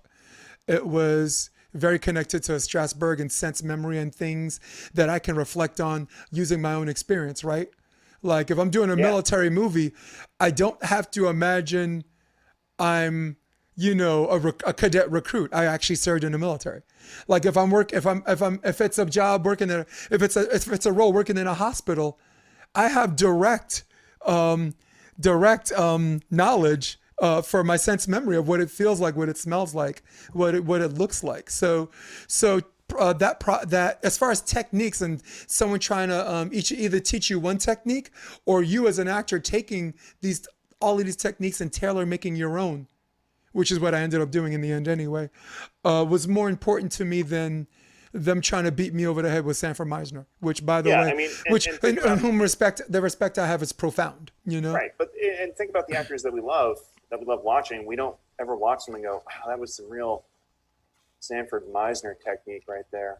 Yeah. That was real Udahog. Like, you don't, at the end of the day, you don't see that. I mean, there are these techniques that are out there are, you can, I mean, I'm of like, there's the school of thought of, there's different parts of techniques that work for you. And that's why you're you. There's not like one thing where it's like, no, I only do Sanford Meisner. It's like, yeah, but, Chekhov's got some good points here. It's like, nope, Sanford Meisner. There's, I mean, they're the volleyball players are getting a kick out of this, by the way. Oh, are they? Because we have different techniques and styles or whatever, and everyone thinks midline passing is the best way to go. And Karch Karai, best player to ever play the game. No, midline is it's ridiculous. It's a waste of time and reps. Yeah, exactly. And like, look, if that's the technique that only works for you, then great. Like however, everyone has a different process, and as long as you're open to learning about new processes or adjusting the process that you're working with, I mean, that's just going to make you a better actor or a better anything. If you just stick in your single-minded. Having help along the way helps. Having people to keep those things in perspective helps. 2 people helped me through my sophomore, junior, and senior year. Lauren Bacall, who was a patient at my office who never sat in the waiting room, so we'd have conversations about this. I ended up writing an 8-page research paper on her using Key Largo as the foundation, the platform for acting for the camera, and she agreed to do a 5-question interview for me as a supplement because we had to use 2 reliable sources. So I told my professor, how about I just use 1 reliable source and it's her, because I had to write the paper about her. So I was like, how about instead of 2 reliable sources, I just do 1 and I give you a 5-question interview I had with her, so. And she's like, if you can pull it off, sure, do it. Because she didn't know where I was working. So she didn't know how, I'm not going to say I was a rock star like that, but I'm going to say it for intensive purposes of the podcast. She didn't know I was a rock star like that. So then Lauren Bacall comes in the office and I'm like, I want to do a 5-question interview. I'm writing a paper about you. And the best way to know about you is to talk to you. 5-question interview. Can you do it for me? And she looks at me. She's like, you got any drugs? So I pull out this bag full of fucking samples of everything that she takes. Lipitor, boom. Cholesterol med, it's in there. Allegra, for allergies, boom. Nexium, the stomach pill, all of it's in there. So 2 weeks go by, and I just think she forgets. And now I'm trying to write my paper, and I'm like, all right, I got to do it the way she wanted, and then. Randomly, she comes in for a B12 injection and just sits next to me and pulls out the paper I faxed to her secretary. What's the most important thing I've ever learned from Humphrey Bogart? Well, the audience is always 1 step ahead of you. And I'm just like looking for a fucking paper, a pen, something, that's not a pen. That's, that's not a piece of paper. That's a label. So, dude, that was. So that's an education right there that you got. Like, that was a gangster move. I get a she put A++, bravo, exclamation point. So Lauren Bacall, and I can go, I have 5 different stories, but I'm just going to give you that one. And the second person was Anna Strasberg, Lee's wife, the late Lee Strasberg's wife, who runs the school with Victoria Crane. She was also a patient, and she gave me a 5-question interview for Harold Clurman for Elements of Directing. I had to do a write-up on Harold Clurman, and I pulled a double gangster move. I did the same thing. I was like, how about I just use 1 resource, and I use Anna Strasberg, and she's like, sure, the phony, okay, sure, this kid's in La La Land, and I'm like, she doesn't know, 1, I'm not a kid, and 2, I'm a gangster. I'm a gangster like that. I still have those papers, by the way. Those papers, by the way.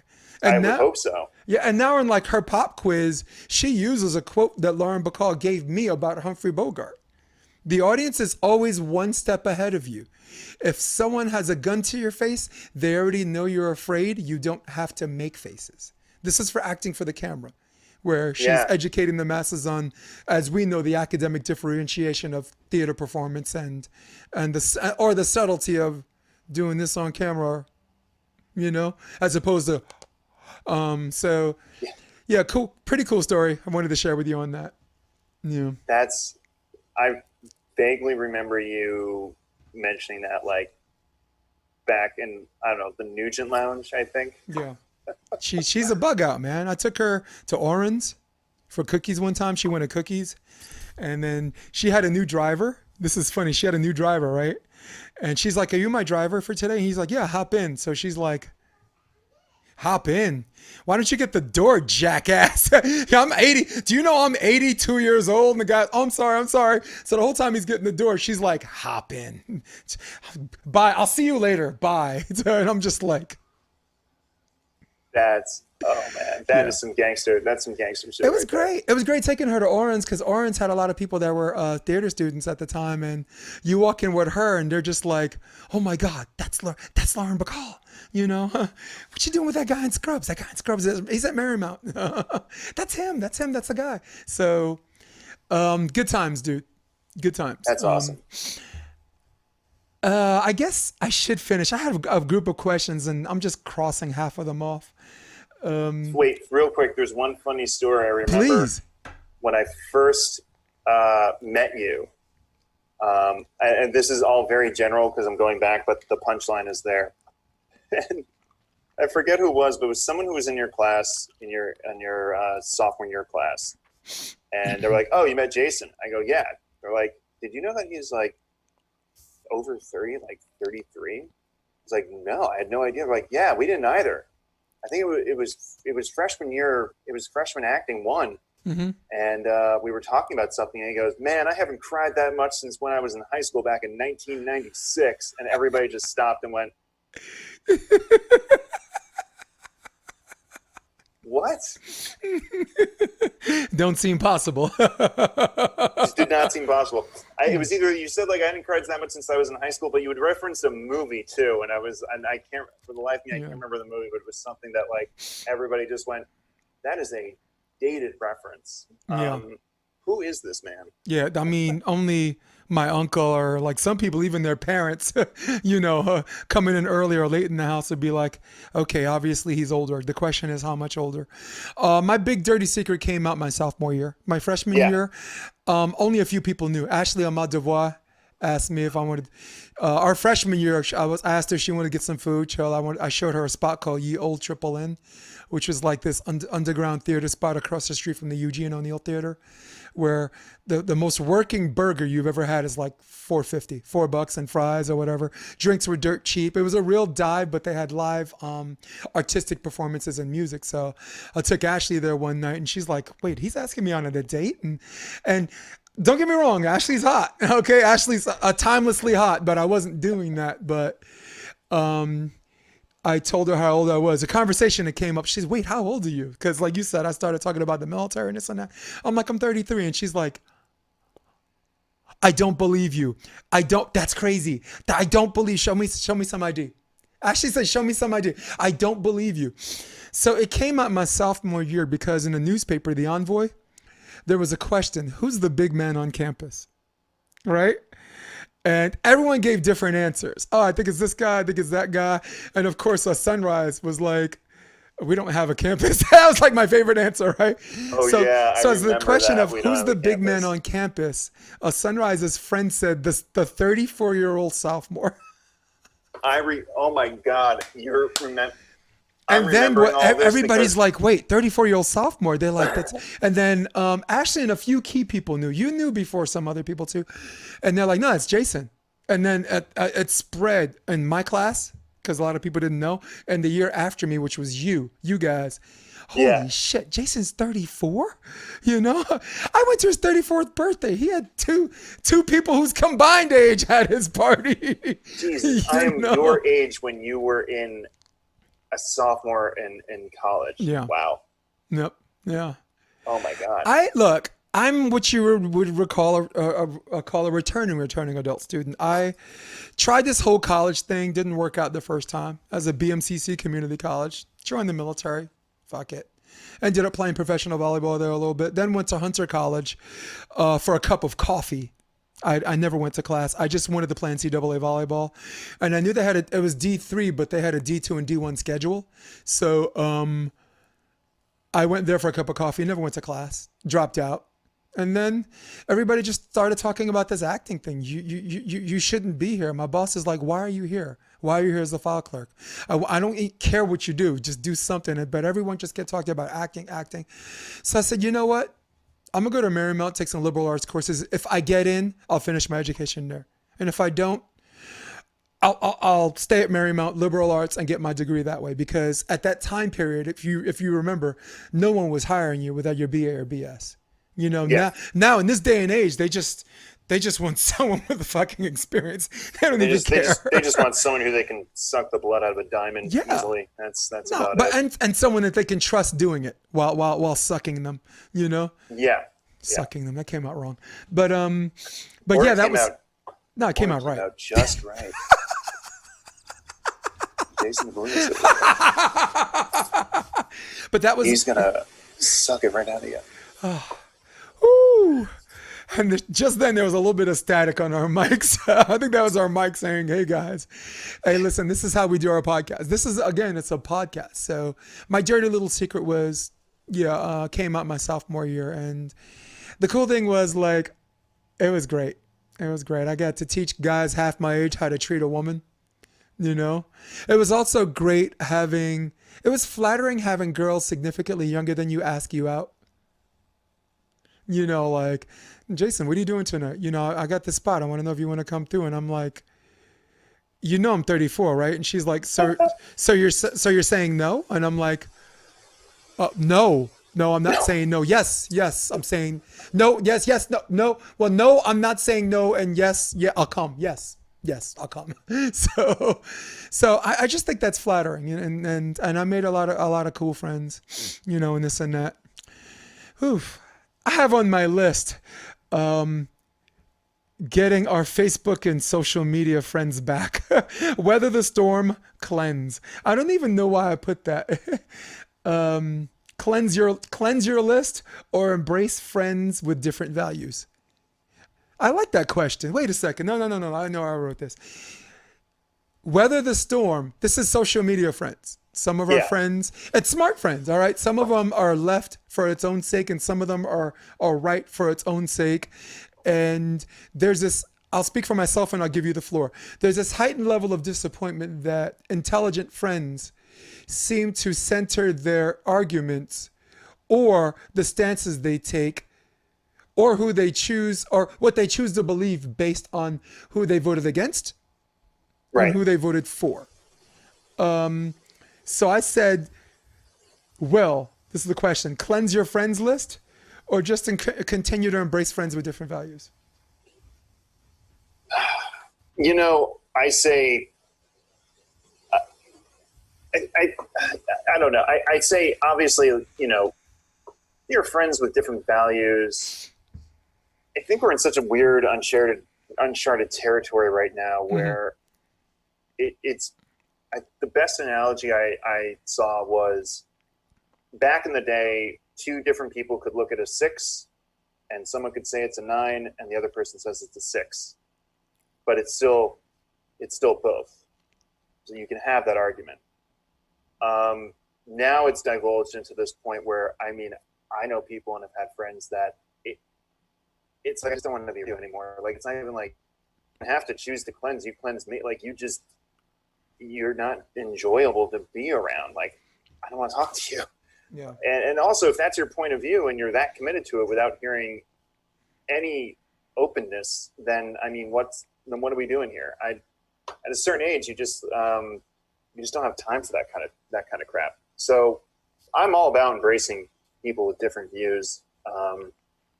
When it comes to a lot of this, though, I think it's there's so much more to it, because it's like, look, I want to embrace you still as a friend, even though your views seem totally wildly out of place. But the question is, do you know why they're out of place? Has anybody explained to you why they're out of place?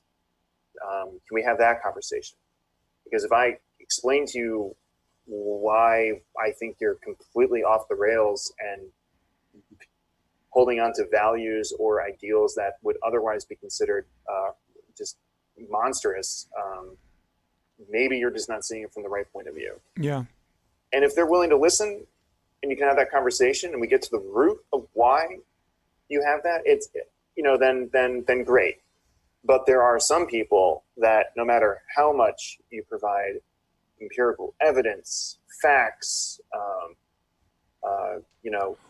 it won't get passed. And it's no longer like, well, it's a difference of opinion. It's like, no, you're just an asshole, and you're not willing to see reality. So no, I don't want that kind of person. I don't have any room to embrace. If you can have a conversation still, and you're open to at least understanding why believing something might not, just at least if you're in the realm of understanding, you're not going to change everybody. And you got to figure out like what the root is that people have these beliefs. Like, where is it coming from? Some of it is just so ingrained that no matter how much you profess and that you try to convince them otherwise, it's never going to do anything. Yeah, I think you've seen enough of my social media activity to see the level of fairness. And I think I have a lot of activity on my social media network because I'm older. And these aren't new friends I made with extreme ideas. These are friends I grew up with. And you have different ideologies, or you grow apart a little bit, but at the end of the day, you still care about what's good for their family, what's good for their friends, what's good for their life, Right. what's good for their children. A lot of my friends they had kids earlier than me. They fucking kids off to college right now, for Christ's sakes, Me, I'm a little late in the house with this whole kids thing.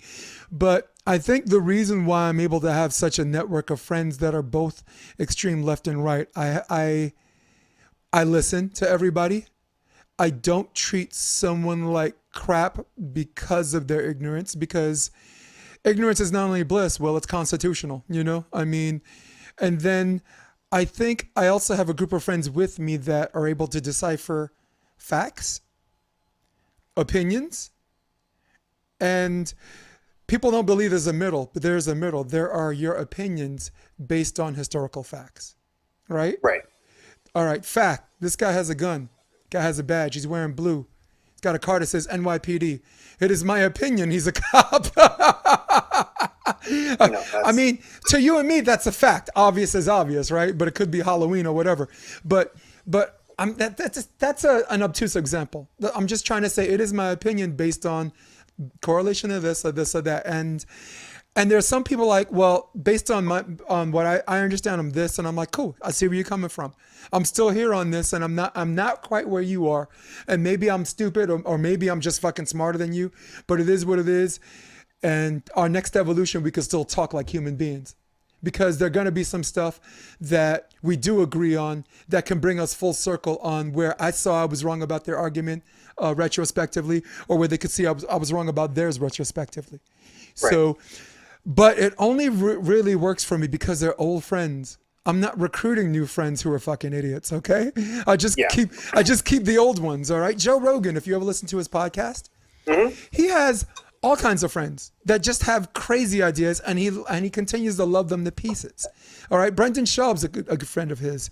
Brian Callen, who's going through some Me Too shit right now, is I love him. I mean, I actually am not familiar with whatever Me Too stuff he's going through. He's been accused of rape. That happened a while ago, and I did not. And instead of hiding though, he's on. There's two things you can do when you're accused of rape, right? Especially if you did do it. You can hide, let shit die down, or you could just come out front street and apologize and say, hey, you know what? It was an extreme situation. It wasn't like blatant rape. Maybe it was just someone that you kissed. You kind of you got drunk and you thought she wanted to kiss you. That was a mistake. I apologize. She accepts your apology and life goes on. But not him. He went on Front Street. I did not do this. In fact, I'm going to keep going on Front Street until she apologizes publicly. So there's behavior consistent with someone who's in extreme denial or just innocent that makes me hold on to the old mantra of innocent until proven guilty. Because to me, rape is one of the only crimes where I'm leaning towards guilty until proven innocent. It's just such a tough thing for a woman to come forward to, Oh yeah, if you put me on a jury and it's a rape trial, and I go, does anybody have a bias? I'm like, You're like, I need fucking tape, like, or I'm going to jail. I need videotape. I'm going to jail. Yeah, that's you don't want me on that jury. It's I don't care what evidence you got. It's not going to be good. Yeah. I mean, for me, it's just very, very important. I'll tell you a story that some might consider sexual assault, or just something that's not what everybody thinks. Marymount Manhattan. I'm not going to use the girl's name. Went to dinner with her, right?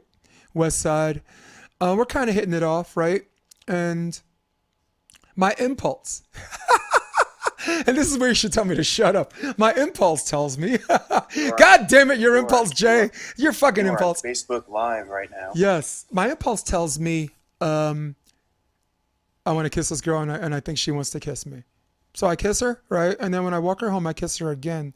But when I leave, there's a part of me that felt like she kissed me back to be accommodating. Like she wasn't down with it, but it wasn't like the worst thing in the world. So she's one of those, she kind of let it ride or whatever. So 2 weeks later, a week and a half later, I'm like, listen, there was this part of the night where I like kissed you, and I thought you probably didn't want to kiss me back, but you did. And if I was too forward or whatever, just want to let you know that's not my style. I'm so sorry. Okay. I'm just putting that on front because it's been bothering me. You know what she said? She said, thank you so much. And I felt like shit. And I'm like, dude, I ain't making no first move again. The only thing worse than you trying to kiss a girl and a girl going, have you lost your fucking mind? is a girl that kisses you back. I would that prefer didn't the other want way. to.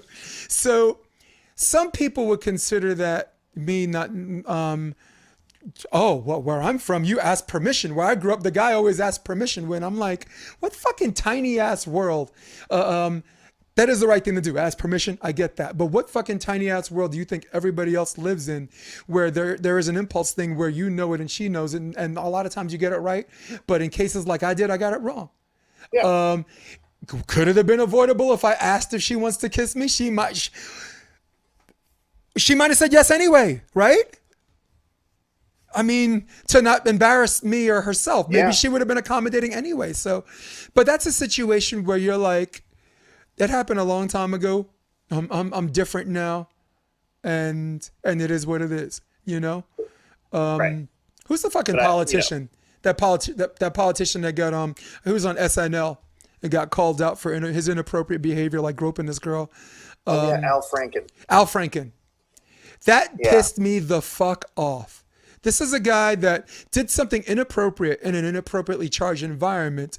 11 years later, girl comes forward. I had a problem with that. And he's like, you know what? I'm sorry.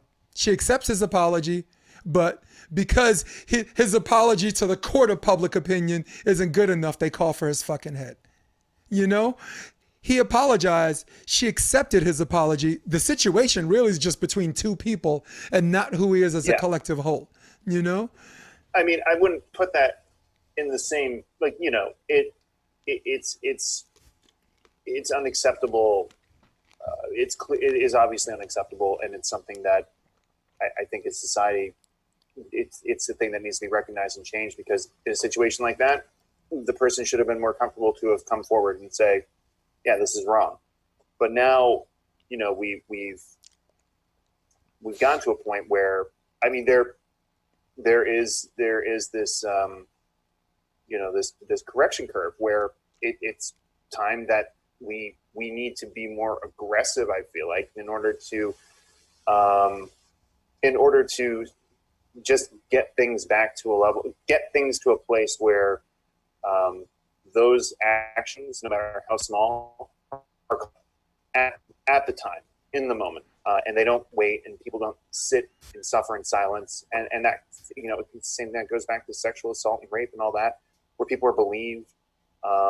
We didn't live in a culture like that for a very long time, and now that, you know, we're experiencing that course correction, you know, everything is going to be under the microscope, and that's.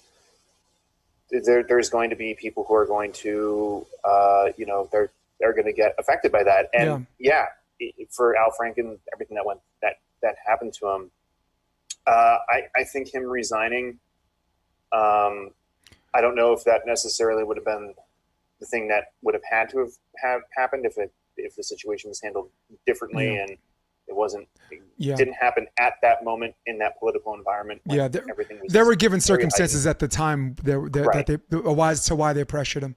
If you remember, that was the time where Trump was the Yeah. DNC was coming after Trump for his alleged rape case, and then Oh yeah, if they didn't call for they didn't call for Franken's head, right? They'd seem like You've got hypocrites. Franken doing the right thing and understanding the situation and removing himself because he just knows it's like, yeah, this is not the time. Maybe at another point he might have been able to have his apology more accepted and it be less and the resolution be less drastic. But that we are in that time. And meanwhile, it's just like the contradiction between the people that are in power that have obviously had abuses and whatnot. And you're like, but I mean, where do we draw? Like, where is this? There's the double standard here between like, well, it's everyone's now calling out like, well, I love how people are like, oh yeah, but Bill Clinton, and we're like, yeah, you won't find a single person that I know that likes Bill Clinton as a president that's not going to go, yeah, dude was very inappropriate, and and he obviously did not have what didn't happen in the same environment where it was a Me Too environment. So, I mean, this is why it's happening. It's true. Yeah. I mean, I went from a guy who, when that happened in the 90s, and again, I guess I lived through a lot of it. I went from a guy laughing at Chris Rock saying, he's the president, he's supposed to get head, where like, up to a point where as years go by and you don't just look at Monica Lewinsky, you look at just an alleged pattern, of his past prior to that. Yeah, and the way they treated women, like, I mean, look, we're two guys talking about this right now. So I'm the one thing I learned that I've taken away from everything that's happened is I don't like talking about these issues as much because, I'm here to I want to listen more and understand because I haven't been enough of an active participant in not stopping these things from happening. Which I think you can't. I mean, you can and you can't. You can and you can't. Okay. Yeah. Listen, I had a guest, karaoke queen, Liz Ribble, and my technician's also a woman. I shut the fuck up, which is impossible for me to do, for 20 straight minutes, and my tech broke, pulled up the fourth wall, and they talked about the Me Too movement and women's issues and this and that. And for me, like when they finally gave me a chance to talk, I was cold, but I was truthful. I said, this whole Me Too thing, when they're asking guys, what are you going to do about it? And I said, what am I going to do about it? Absolutely nothing. And they're just like, oh, yeah. I'm not going to do shit. And I said, do you know why? I said, because the same people that you're asking to do something about it were the same people that set up these fucking rules that put you in this position to begin with. Right? You're getting paid 70 cents on the dollar. In the past, we weren't allowed to go to church with fucking pants. We weren't allowed to be a minister, right? So now the same people that did that to you, you want to come up to us and say, hey, me, Will, let's go get Adam Toback. Let's get a bunch of boys. We're going to have a meeting, just boys only, and decide how we're going to treat women. Hell no. Hell, go kick rocks. I ain't going to do nothing except shut the F up and listen. Why am I saying F when I've been saying fuck the whole podcast? Shut the F up and listen. Shut the F up and listen. Listen and then realize where you can be an active contributor and believing women. And also if there's like donating, protesting, fundraising that you can do. There's a lot that you can do without having to I want to say like have a vocal opinion if it doesn't affect you. Just listening and having those conversations. And I mean, it goes beyond not just the Me Too movement. I think anybody who isn't directly affected by a lot of the issues that are happening, right? Just like you said, needs to shut the fuck up and listen and go, how can I help? What can I do? Like, but don't say, what are we going to do? You tell me, tell me what you want me to do. Okay. Or look around and be like, hey, I want to do this. I want to be active doing this to help. I want to do that. But I feel like if having a strong opinion about it, that doesn't benefit anybody. It only benefits someone, and I'm sorry to interrupt, but it only benefits someone if you have this conversation where you give each other permission to think out loud. Because Right. sometimes putting your thoughts together, someone who's already combative might take one small thing of what you were saying and use it as a straw man argument to judge you as a collective whole, which I think is the most laziest and disingenuous thing to do. But if you don't know who you're talking to and they're targeting you, it's easy. Well, that's just the environment I think we're in right now, is that everybody's looking for a way to take a small thing out of context and reverse it on you, back on your argument when it has absolutely no point. It's the thing where, it's like by the end of you start an argument and then within 5 minutes, you're not even arguing about the same damn thing anymore, because if the other person knows how to just twist it, the argument turns back into something that's in favor of whatever they want to talk about. How do we get to dinosaurs being extinct? Yeah. What? Like, wait, what is the Pope controlling now? Mine thought 5G does what?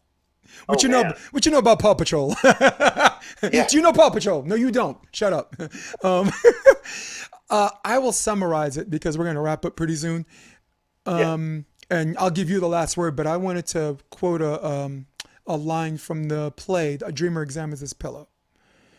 This is the father talking to his daughter. He says, listen, I'm going to tell you something, and this is for you to poke through the soup and find the meat, all right? There's issues. There's issues that are men's issues, and there's issues that are women's issues. This whole thing where you're telling me you're afraid you're going to grow up and become your mother, that's a woman's issue. So my suggestion to you is you go talk to a woman about that.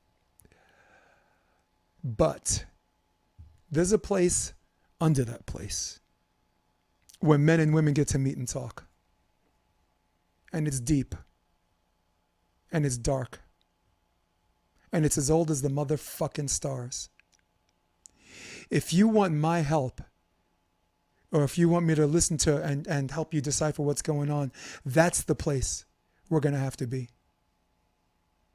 And that's the line. But that's very, very meaningful. If we give each other to go to this place, this old school place where men and women get to meet and talk, pour out your thoughts, not necessarily judgment free, but allow someone a chance to think. At least even if you disagree with them, you understand them fully.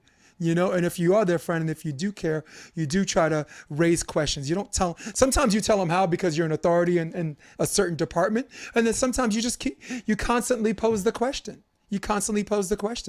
Retrospective action is important. And that's not where I was going with this monologue, but retrospective action is important because if you discover something that shaped who you are now, maybe you could get on with life. Silence of the Lambs, right? Silence of the Lambs. Yeah. When she was like, when he asked her, you feel like if you catch Buffalo Bill, the lambs will stop screaming? Remember she let the lambs go from being slaughtered or whatever? And her answer was, I don't know. But that's the conversation. He asked this. It wasn't about answering the question. It's about constantly posing the question. She said, I don't know. And he says, thank you, Clarice. Fucking shrink. Anything you want to say before we leave? Anything you want to plug? Any particular website or anyone wants to get to know Will Farrell better? No, you know what? I don't have anything specific. I don't have anything specific to plug. All right. I'm always. I hope I didn't. I'm realizing now that this was live. Oh man. Well, this gets taken down. This gets taken down, and then the edited version comes later. So if anyone's trying to catch anything you missed, they got to catch you now. Forever hold their peace, or go on iTunes and Spotify. It's the internet, Jason. It lives here forever. It's okay. I'd like to take this time to apologize to absolutely no one. But for oh, you. No, I'm kidding. You. I've actually I've enjoyed your posts on Facebook. I do. I see the back and forth. Make a lot of very good points. But it just speaks to you and why you're able to have as many people onto a podcast, no matter their differences, and just have open and meaningful conversations about anything. So that is a gift, and I really appreciate you inviting me on. And I've been waiting a long time for this. Oh man, I Yeah. hope I didn't disappoint you like the hostess. Oh my God. Don't make me add you to that list. Ah, no, come on, get out of here. Go, you better go somewhere with that. No, there are people like you, Matt Dumont.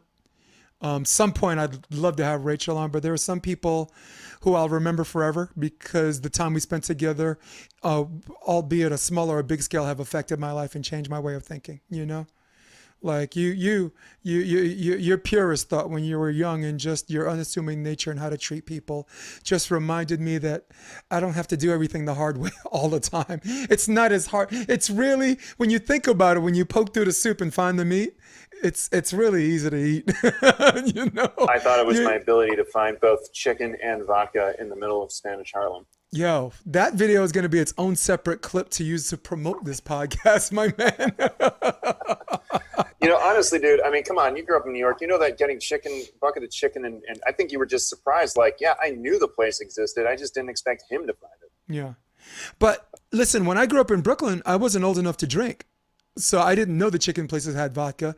And then when I moved to Harlem has liquor stores across the street from each other. So I had to learn from someone who wasn't a native New Yorker that I can, in fact, buy vodka, buy hard some liquor. Some genius out there Yeah. thought, you know what really goes well together? What? Alcohol and fried chicken. Yes. Californians are laughing at us. You know why? Because here they sell, I mean, I'm enlightening them on something that they didn't know. Dwayne Reed, CVS, they sell hard liquor here. New York, for my California friends, New York only sells beer and some wines, and at local It's at not real wine. supermarkets. It's at- Chateau Diane. Yes. It's got like a 0.4% alcohol Yeah, content to it. exactly. But it's enough to get our girl shit faced and sorry in the morning, right? Oh man, I feel like I'm in Europe. You got some cheese for this shit? So, no, but for my California friends who are about to laugh at us, they go to the supermarket, Vaughn's, whatever. There's hard liquor. You go to CVS, there's hard liquor. New York, we can only purchase hard booze at a liquor store. Or, say it with me, Will, the chicken place. The chicken place. Yes. And on that note, We're out of here. All right. I'd like to take this time to thank you for surviving this episode. I'm gonna hit my music at the end, but I want you to stay on afterwards. Yeah, man. So I could say goodbye. But for everybody else, Will might love you and you guys might love Will, but I had enough of you. For everybody at home watching this, for everybody on their desktop who runs the world, old school. For everybody in their iPads watching this, for everybody in their iPhone waiting online at a restaurant but can't resist, they gotta watch us live. For everybody watching on their Android, for Will Farrell, I am Jason DeBias, and I speak for both of us when I say, we're out. Come check out the Option Podcast on OptionVB.com. It's also available on iTunes and Spotify and on YouTube under the NY Varsity Sports handle. You're going to love what you hear.